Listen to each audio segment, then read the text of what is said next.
नमस्कार दोस्तों, स्वागत है आप सभी का मेरे YouTube channel mind study point पे। दोस्तों आज के इस वीडियो में हम लोग बात करेंगे अपने एक नए सब्जेक्ट के ऊपर जो सेकंड सेमेस्टर का असाइनमेंट है। सितंबर साइकिल का ये असाइनमेंट है और वो असाइनमेंट का नाम है डिसीजन साइंस। दोस्तों असाइनमेंट सॉल्व करने से पहले मैं आप सभी को NMIMS के कुछ गाइडलाइन बता देना चाहता हूँ जो आपके असाइनमेंट के ऊपर बेस्ड है। पहला तो ये कि आपको अपना असाइनमेंट किसी को शेयर नहीं करना है। आपको अपना असाइनमेंट 0% कॉपी फ्री बनाना है। आपके असाइनमेंट में 1% का भी कॉपी आता है तो आपको कॉपी केस मिलेगा। असाइनमेंट में अगर पिक्चर यूज़ करना है तो वो नॉन कॉपीराइट पिक्चर यूज़ कीजिए, वरना मत कीजिए।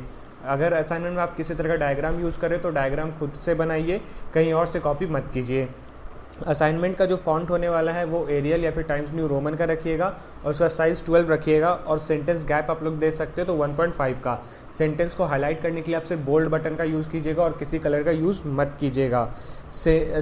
बात करते हैं कि हम लोग का जो वर्ड लिमिट दिया हुआ है क्वेश्चन के अंदर 1000 वर्ड और 500 वर्ड, तो 1000 और 500 वर्ड आपका लिमिट है, जहाँ पे आप लोग 1100 वर्ड मैक्सिमम लिख सकते हो, 900 वर्ड मिनिमम लिख सकते हो, लेकिन इससे ज़्यादा कम और उससे ज़्यादा मत लिखिएगा, क्योंकि ज़्यादा लिखने से आपको बहुत ज़्यादा नंबर नहीं मिलेगा या फिर नंबर में भी ना भी मिले, और कम लिखने से आपको नंबर कम मिलेगा। सेम चीज़ फॉलो होता है 500 वर्ड के लिए भी, जहाँ पे आपको 450 वर्ड मिनिमम लिखने हैं और 550 वर्ड मैक्सिमम लिखने हैं। इन सभी पॉइंट्स को अगर आप लोग ध्यान में रखते हुए अपने आंसर्स को लिखते हो तो आपका असाइनमेंट में अच्छा नंबर आने वाला है। अब असाइनमेंट लिखने का एक पैटर्न भी होता है दोस्तों, जो आपको मे बी आपके काउंसलर्स या फिर आपके फ्रेंड्स या फिर और कोई ना बताए, लेकिन आपको इस वीडियो में सब चीज़ मिलेंगी।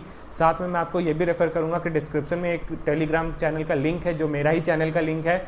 आप लोग उस टेलीग्राम चैनल को ज्वाइन कीजिएगा, वहाँ पे आपके जो भी डाउट्स हैं आप वहाँ पे पूछ सकते हो, वहाँ पे आपको उसका जवाब मिल जाएगा। तो टेलीग्राम चैनल का लिंक नीचे डिस्क्रिप्शन में दिया हुआ है। अब बात करते हैं कि आंसर पैटर्न किस तरीके से लिखेंगे। अगर आप लोग थ्योरी पैटर्न में लिख रहे हो तो थ्योरी में आपको इंट्रोडक्शन, बॉडी एंड कॉन्सेप्ट और कंक्लूजन के पैटर्न में आपको आंसर्स लिखने हैं।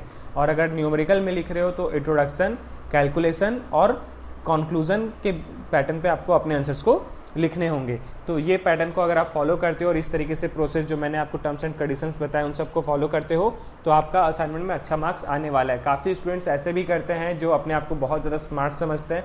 वो क्या करते हैं, गूगल करते हैं या फिर चैट जीपीटी का यूज़ करते हैं और वहाँ से आंसर को कॉपी करते हो, डायरेक्टली पेस्ट कर देते हैं और बाद में उनको कॉपी के साथ कहते हैं कि मैं तो यूनिकनेस का ही यूज़ कर रहा था।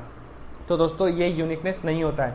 आप जहाँ से भी आंसर पुट कर रहे हो, जहाँ से आंसर निकाल रहे हो, चाहे वो गूगल हो चाहे वो चैट जीपीटी हो, चैट जीपीटी का भी आंसर हमेशा सही नहीं होता है। वो 60% उसके आंसर्स राइट होते हैं, बाकी 40% उसके आंसर्स गलत होते हैं। तो बिल्कुल उसके आंसर्स पे भी रिलाई नहीं करना, आप लोग क्रॉस चेक एक बार गूगल में ज़रूर कर लीजिएगा। दूसरा कि आप लोग जो भी आंसर कहीं से भी फाउंड कर रहे हो, चाहे वो गूगल हो, चाहे वो किसी दूसरे का वेबसाइट हो या फिर चैट जीपीटी हो, वहाँ से आपको आंसर्स को पढ़कर उसे अपने वर्ड में लिखना है, उसको इम्प्लीमेंट करके लिखना है। आपको बिल्कुल कॉपी करके नहीं पेस्ट कर देना। अगर आप लोग कॉपी पेस्ट करोगे तो बैक टू बैक आपको कॉपी केस ही मिलेगा। तो इन सभी चीज़ों को आप लोग फॉलो करके अपने आंसर्स को लिख सकते हो और अपने असाइनमेंट में अच्छा स्कोर कर सकते हो। अब हम लोग बढ़ते हैं हमारे क्वेश्चन नंबर 1 की तरफ। दोस्तों डिसीजन साइंस का ये अब तक का सबसे ईजीएस्ट क्वेश्चन में से एक है। इस साइकिल में ये सबसे ईजीएस्ट क्वेश्चन आए हैं सभी, चाहे क्वेश्चन नंबर 1 की बात करें, चाहे क्वेश्चन नंबर 2 की बात करें, चाहे 3 या 3AB की, सभी का क्वेश्चन काफ़ी इजी है। बस आपको थोड़ा सा मेहनत करना पड़ेगा। किसी में रेस्ट्रिक्शंस दिए हुए कि आप किसी सॉफ्टवेयर का यूज़ नहीं कर सकते और किसी में आपको कह दिया गया कि आप सॉफ्टवेयर का यूज़ कर सकते हो। तो अब हम लोग क्वेश्चन नंबर 1 की बात करें, जहाँ पे आपको 1000 वर्ड के लिए लिखना है। दोस्तों यहाँ पे तो मैं आपको पूरा क्वेश्चन नहीं दिखा रहा, यहाँ पे जो क्वेश्चन मैं लिख सकता था वो लिख दिया है और डायग्राम जो है आपके क्वेश्चन पेपर में आपको दिख रहा होगा। तो दोस्तों उस डायग्राम को फॉलो करते हुए, उस डायग्राम को देखते हुए आपको यहाँ पे कुछ क्वेश्चंस के आंसर देने हैं। तो यहाँ पे क्या आपसे पूछा गया वो मैं आपको समझाने की कोशिश करता हूँ। Determine the probabilities for the below given statements and write your interpretation using following data. आपको एक डेटा दिया गया है, उस डेटा को आपको देखते हुए आपको आंसर्स बताने हैं, एक स्टेटमेंट का इंटरप्रेट करना है जिसे। दोस्तों यहाँ पे सबसे पहले क्वेश्चन में आपको बताया गया कि what is the probability that randomly selected person has said yes I like, क्योंकि कभी सास कभी बहू थी, ठीक है, या फिर अनुपमा। आपको 2 सीरियल का नाम बताया गया है, टेलीस्कोप का नाम बताया गया है टेलीविज़न चैनल में जो है, क्योंकि सास भी कभी बहू थी और अनुपमा। अब इसमें प्रोबेबिलिटी आपको समझाना है। प्रोबेबिलिटी समझाने के लिए अगर आपको प्रोबेबिलिटी नहीं पता कि प्रोबेबिलिटी क्या होता है, तो प्रोबेबिलिटी का मतलब होता है कि हम लोग उसका अनुमान लगा सकते हैं, हम लोग ये कह सकते हैं कि लगभग इतना हो सकता है, इतने लोग जानते होंगे। तो ये चीज़ होता है कि लगभग, जो हम लोग प्रोबेबिलिटी कहते हैं जिसे। तो आपको सबसे पहले प्रोबेबिलिटी के बारे में बताना है कि प्रोबेबिलिटी होता क्या है। आपको आंसर्स कुछ इस तरीके से लिखने हैं ताकि ऐसा लगे कि आप जिसे बता रहे हो उसको इस चीज़ के बारे में पता होना चाहिए कि वो चीज़ है क्या। तो प्रोबेबिलिटी के बारे में आप पहले इंट्रोडक्शन में बता दो कि प्रोबेबिलिटी ये चीज़ होता है, और उसके अंदर अब जो क्वेश्चंस पूछा गया व्हाट इज़ द प्रोबेबिलिटी, मतलब कि उसका आपका अनुमान क्या है, वो जो आपको डेटा दिया हुआ है उसमें आपको क्या लगता है कि कितने लोगों ने, क्योंकि सास कभी बहू थी, इस टेलीविज़न को, इस सीरियल को हाँ कहा है और किन लोगों ने ना कहा है। यानी कि हाँ यानी कि उन्होंने वो पसंद किया उस चैनल को, उस सीरियल को, और कुछ लोगों ने उस सीरियल को पसंद नहीं किया है। तो यहाँ पे कुछ इसी तरह क्वेश्चन है जिसे आप लोग पढ़ सकते हो। यहाँ पे मैं पूरे क्वेश्चंस को नहीं पढ़ूंगा, इस क्वेश्चन में सब यही चीज़ लिखा गया है कि what is the probability that randomly selected person has said yes, किसने येस कहा है, किसने नो कहा है, ये सभी चीज़ें अनुपमा को भी लेकर और क्योंकि सास कभी बहू थी इसको भी लेकर। अब यहाँ पे आपको आंसर्स तो मैंने पहला एक बता दिया कि आपको प्रोबेबिलिटी के बारे में बताना है। अब यहाँ पे नोट में क्या दिया गया है, do not use any software for the calculation, you are advise to show your all necessary steps of calculation. आपको किसी भी सॉफ्टवेयर को यूज़ करने के लिए मना किया गया है। आपको बस एक ही चीज़ एडवाइस किया गया है कि आप जो भी कैलकुलेशन यूज़ कर रहे हो वो आप अपने वो सारे स्टेप्स अपने असाइनमेंट के अंदर लिखोगे। तो अब यहाँ पे हम लोग पेज रेफरेंस पे पहुँचते हैं। तो यहाँ पे पेज रेफरेंस ई बुक हार्ड बुक दोनों का मैंने दे रखा है।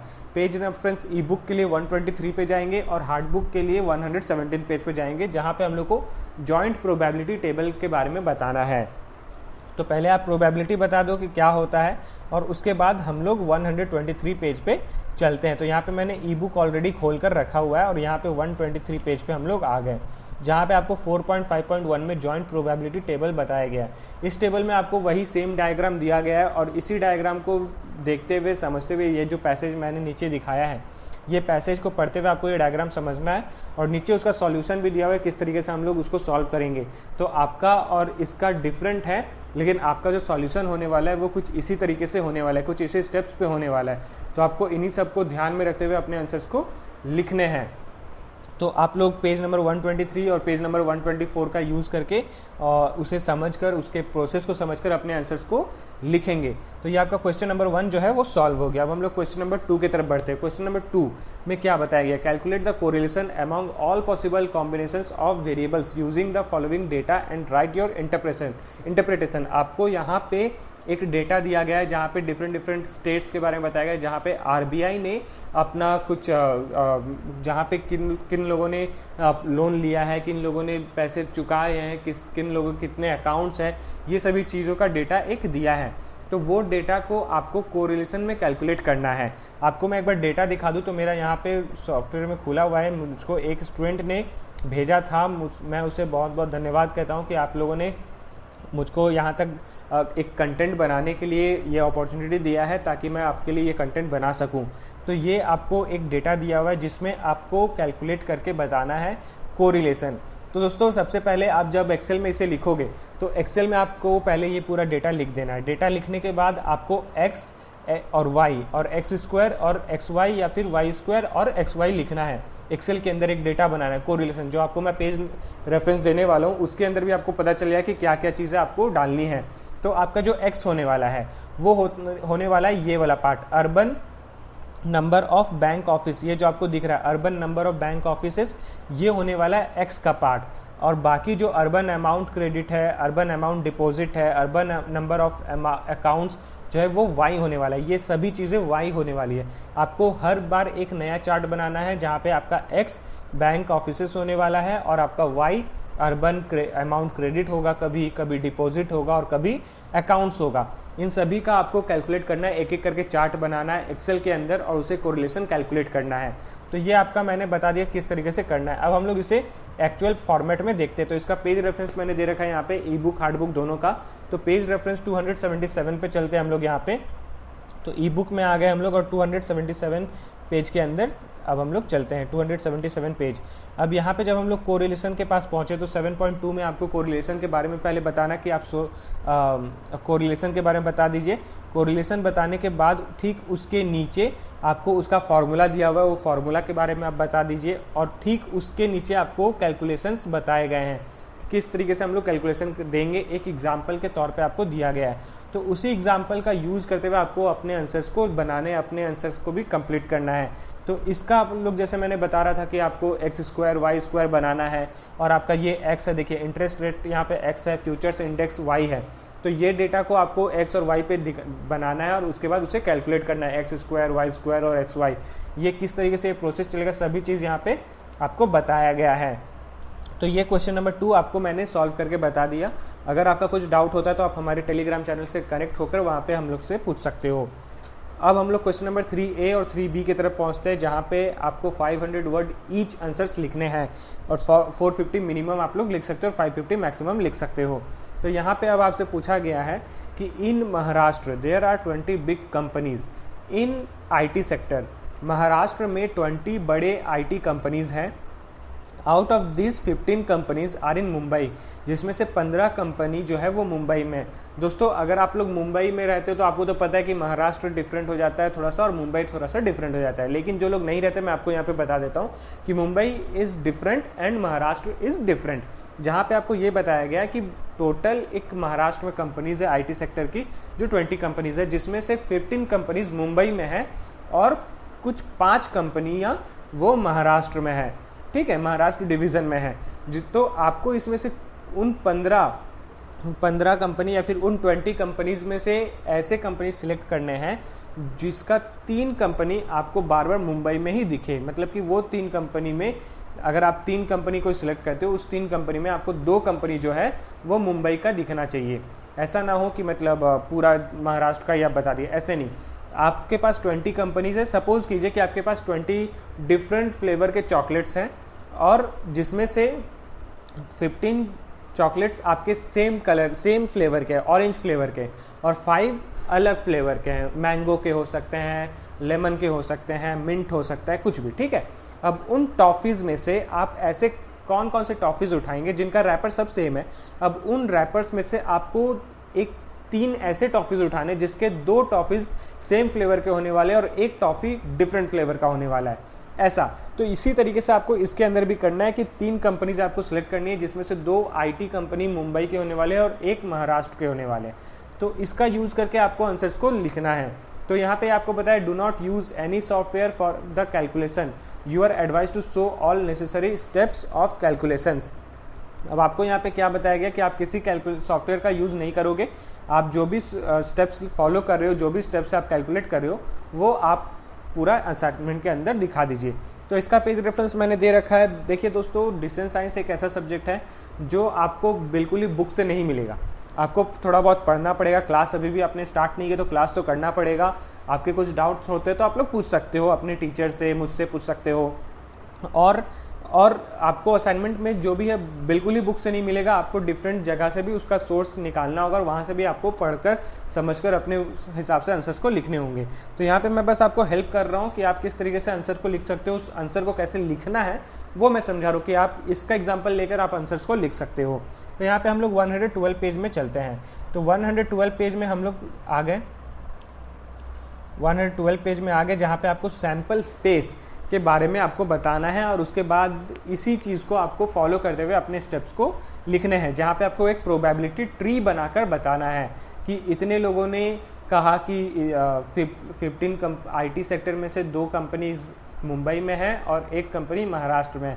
आपको एक सैम्पल ट्री बनाना है जिसको हम लोग प्रोबेबिलिटी ट्री के नाम से भी जानते हैं।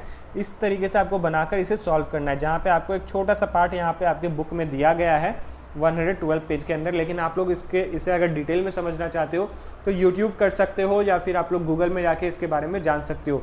याद रखिए ये आंसर, इस क्वेश्चन का आंसर आपको चैट GPT में भी नहीं मिलेगा। मुझको पता है कि काफ़ी स्टूडेंट्स ऐसे हैं जो स्मार्ट अपने आप को कह रहे होंगे कि कोई नहीं, सर ने तो कह दिया लेकिन हम लोग चैट GPT पे जाके देख लेंगे। लेकिन चैट GPT पे आप जाके देखोगे आपको डेफिनेटली ये आंसर गलत बताने वाला है, ये मेरी तरफ से गारंटी है। तो आप लोग गूगल कीजिए, गूगल में जाके इसको समझिए और आंसर को यहाँ पे लिखिए। तो ये प्रोसीजर को आपको फॉलो करके इसके आंसर्स को लिखने हैं। अब क्वेश्चन नंबर 3B की बात करें तो 3B में आपको ये बताया गया कि draw the line chart using Excel for the following variables and write your interpretation looking at the graph. अब आपको एक डेटा दिया हुआ है, उस डेटा को देखते हुए आपको MS एक्सेल का यूज़ करते हुए एक लाइन ग्राफ बनाना है। लाइन ग्राफ बनाने के बाद आपको इंटरप्रिटेशन भी करना है। तो इसका कोई पेज रेफरेंस नहीं, क्योंकि ये तो एक बेसिक है जहाँ पे आपको लाइन ग्राफ बनाना है। तो लाइन ग्राफ बनाने के लिए आप MS एक्सेल में जाओगे। MS एक्सेल में जाके आपको वहाँ पे इंसर्ट के अंदर आपको डिफरेंट बार graphs, chart graphs, pie chart, line chart सब कुछ दिखेंगे। तो आपको एक्सेल में वो डेटा डालना है और वो लाइन चार्ट को आपको सिलेक्ट करके इस डेटा को क्लियर बना देना है डायग्राम, और डायग्राम बनाने के बाद आपको एक इंटरप्रिटेशन कर देना है। तो बस इसके अंदर और कुछ है नहीं, इसका कोई पेज रेफरेंस नहीं है। और ये बहुत ही बेसिक है, ये एक छोटा बच्चा भी बना लेगा। इसलिए मैं इसको आपको ये भी नहीं कहूँगा कि आप जाके गूगल कर लो, क्योंकि ये बहुत ही बेसिक सा है, बहुत ही ईजी सा है। तो आप इसको इस तरीके से अपने आंसर्स को बना सकते हो। तो दोस्तों आज के लिए बस इतना ही। उम्मीद करता हूँ कि आप सभी को मेरा वीडियो पसंद आया होगा। तो जाते थे वीडियो को लाइक कीजिए, और अगर आप चैनल पे न्यू हो तो चैनल को प्लीज़ सब्सक्राइब कीजिए और प्रेस करिए बेल आइकन को भी, ताकि आपको हमारे आने वाले वीडियो का नोटिफिकेशन तुरंत मिले और आप उसे मिस ना करें।